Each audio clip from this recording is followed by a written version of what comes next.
Okay बेटा, तो हम आज डिस्कस कर रहे हैं Wheatstone bridge. It is a combination of 4 register. Actual में 4 रजिस्टर हैं। First resistor, second register, third register, fourth register.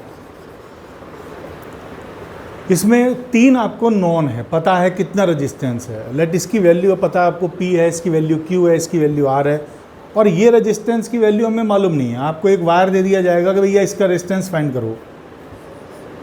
एक चीज़ और, ये डिवाइस नहीं है, it is a principal.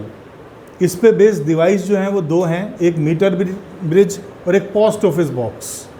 Post office box अभी फ़िलहाल कोर्स में नहीं है, मीटर ब्रिज हमारे कोर्स में है। सो व्हीटस्टोन ब्रिज ए प्रिंसिपल और उस पर बेस्ड डिवाइस का नाम है मीटर ब्रिज। तो ये 4 रजिस्टेंस हैं, इनमें 3 की वैल्यू आपको पता है। लेट P पता है, Q पता है और R पता है। S हमें फाइंड करना है। 3 नोन है, 1 अननोन है। पॉइंट मार्क कर रहा हूँ A, B, C, D। आमने वाले सामने A और C पॉइंट्स के बीच में हम एक बैटरी कनेक्ट कर रहे हैं, और B और D आमने सामने वाले पॉइंट्स के बीच में गैल्वेनोमीटर कनेक्ट कर रहे हैं।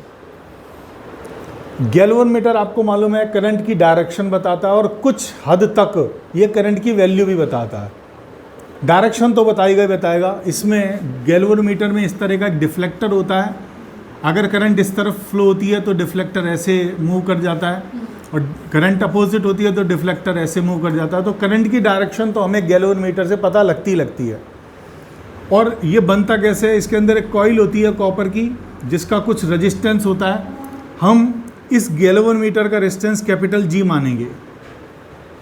G stands for resistance of galvanometer coil. अब हमारे पास हमें क्या करना है, बैटरी के पॉजिटिव से I करंट चलाओ और नेगेटिव पे I पहुंचाओ। तो यहाँ से करंट चली, यहाँ पर इस A टर्मिनल पे पहुंची, ये जंक्शन पॉइंट है। लेट I में से I1 इधर चली गई, तो इधर बच गई I माइनस I1। I1 यहाँ पहुँची है, I1 में से इसका भी कुछ रेजिस्टेंस है, तो I1 में से मान लो IG इधर चली जाएगी। IG का मतलब current passing through galvanometer coil. तो बाकी जो करंट बचेगी I1 माइनस IG, I1 में से IG इधर गई तो I1 माइनस IG इधर चली गई। अब IG इधर से आ रही है, I माइनस I1 इधर से आ रही है, दोनों ऐड अप हो जाएंगे। इनको जब ऐड करेंगे तो ये आ जाएगी I minus I1 plus IG। अब इधर से करंट आई और इधर से ये करंट आई, इन दोनों को ऐड करेंगे तो minus I1 plus I1 cancel, plus IG minus IG cancel, I। इसका मतलब जितनी करंट हमने बैटरी के पॉजिटिव से चलाई उतनी करंट हमने पहुंचा दी। अब हमें इस सर्किट को सॉल्व करना है। सर्किट सॉल्व करने का क्या तरीका है? सर्किट सॉल्व करने का तरीका है जितनी अननोन करंट उतनी बार किरचॉफ रूल। तो मुझे I नहीं मालूम, मुझे I1 भी नहीं मालूम, मुझे IG भी नहीं मालूम, तो 3 बार किरचॉफ रूल लगाना पड़ेगा और इस सर्किट को सॉल्व करना पड़ेगा। लेकिन 3 बार किरचॉफ रूल लगाने का मतलब है बहुत कॉम्प्लिकेटेड हो जाना। तो इसमें हम क्या करेंगे, फर्दर IG की वैल्यू को 0 करेंगे हम। अगर IG 0 हो गया तो हमें 2 ही अननोन करंट रह जाएगी, I और I1। तो 2 बार किरचॉफ रूल लगा के उसे सॉल्व कर सकते हैं।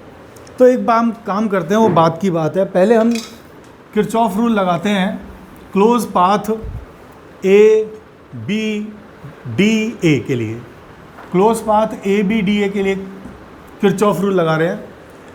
किरचॉफ सिंपल सा एक कंसेप्ट है, जहाँ से स्टार्ट करोगे वहाँ पहुँचना है और इस पाथ को फॉलो करना है। अगर आप कम पोटेंशियल की तरफ जाओगे तो माइनस लगाते जाओ, और हाई पोटेंशियल की तरफ जाओगे तो प्लस लगाते जाओ। ये किरचॉफ रूल है। बस मैं A से स्टार्ट कर रहा हूँ, A से B जा रहा हूँ, करंट जा रही है A से B, I1 करंट A से B जा रही है, और हमें पता है करंट आ जाती है हाई से लो। हम भी जा रहे हैं हाई से लो, लो की तरफ जा रहे हैं। A से B मतलब लो की तरफ, तो माइनस। कितना पोटेंशियल डिफरेंस होगा, IR I1P, ये पोटेंशियल डिफरेंस हो गया I1P। B पे पहुँच गए, B से D पे गए, B से D पे गए। अब हम करंट की डायरेक्शन में गए, और हमें मालूम है करंट की डायरेक्शन में जाते हैं तो पोटेंशियल कम होता है, तो minus IgG, I into R IgG। यहाँ पहुँच गए D पे, D के बाद A पे जाएंगे, D से A पे जाएंगे। तो अब देखिए करंट के अपोजिट जा रहे हैं। करंट आ रही है A से D, हाई से लो, हम जा रहे हैं लो से हाई। हाई का मतलब प्लस, पोटेंशियल डिफरेंस होगा I इंटू R, तो I minus I1 into R। That is equal to 0। अब सेकंड पाथ है B C D B. B C D B के लिए हम मान लीजिए किरचॉफ सेकंड रूल लगा रहे हैं। पहले बी से सी जाएंगे, देन सी से डी जाएंगे, फिर डी से बी जाएंगे। तो पहले बी से सी जा रहे हैं in the direction of current. In the direction of current बोले तो नेगेटिव। तो आई की वैल्यू है I1 माइनस आई जी और R की वैल्यू Q है, तो माइनस आई इंटू आर। सी पे पहुंच गया सी से डी। अब देखिए सी से डी जा रहे हैं तो करंट के अपोजिट जा रहे हैं। करंट जाती है हाई से लो, हम जा रहे हैं लो से हाई। हाई का मतलब प्लस। तो this much amount of current is passing through this register. तो वैल्यू इस करंट कितनी है, तो पहले करंट की वैल्यू लिख देता हूँ और I into R into S.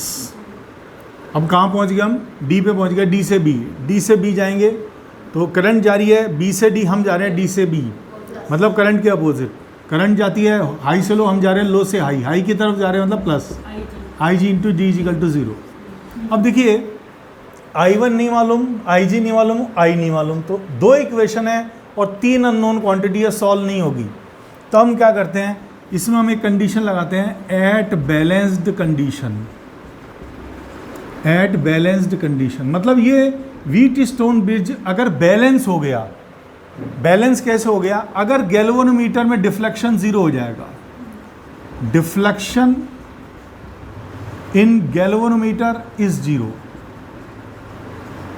अगर गैल्वेनोमीटर में कोई करंट फ्लो नहीं हो रही है, डिफ्लेक्शन इन गैल्वेनोमीटर इज 0 हो गया, मतलब IG की वैल्यू 0 हो गई। करंट जो पास हो रही है गैल्वेनोमीटर में हो ही नहीं रही, अब 0 करंट है, उसको कहते हैं बैलेंस कंडीशन। करंट किधर से जाती है, हाई से लो। करंट 0 हो गई, इसका मतलब बी और डी पर पोटेंशियल सेम हो चुका है। बी और डी पॉइंट्स पे पोटेंशियल सेम हो गया, इसको बैलेंस कंडीशन कहते हैं। तो बैलेंस कंडीशन में IG की वैल्यू 0 हो जाती है।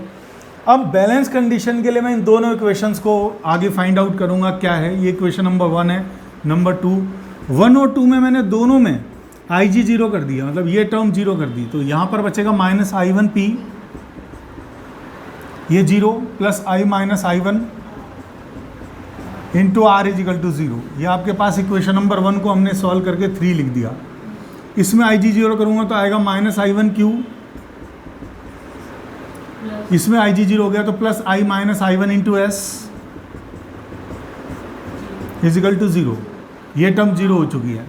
अब माइनस I1P को मैं इक्वल के उधर ले जाऊंगा और ऐसे माइनस I1Q को इक्वल के उधर ले जाऊंगा तो प्लस की बन जाएगी, मतलब ये इक्वेशन बन जाएगी I1P is equal to I minus I1 into R, और ये इक्वेशन बन जाएगी I1Q is equal to I minus I1 into S.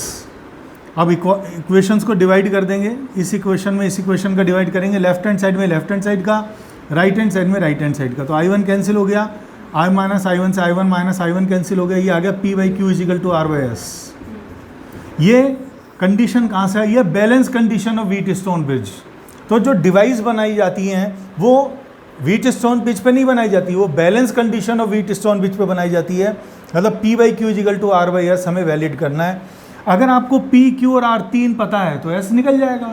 S कैसे निकलेगा, यहाँ से S की वैल्यू आ जाएगी S is equal to cross multiply किया तो R into Q upon P, R into Q upon P, और ये तीनों रेजिस्टेंस हमें पता है तो S की वैल्यू हमें पता लग जाएगी। इस तरह से व्हीट स्टोन ब्रिज, हमें ब्रिज का मतलब पार लगाना, क्या पार लगा रहा है हमें जो रेजिस्टेंस नहीं पता। मैंने आपको वायर दिया, मैंने कहा वायर है, इसका रेजिस्टेंस पता करके बताओ, और 3 वायर आपने चूज़ कर लिए जिनका रेजिस्टेंस आपको पहले से ही पता है, आपने उसको सॉल्व करके रखा है, तो इस वायर का रेजिस्टेंस हम फाइंड कर सकते हैं।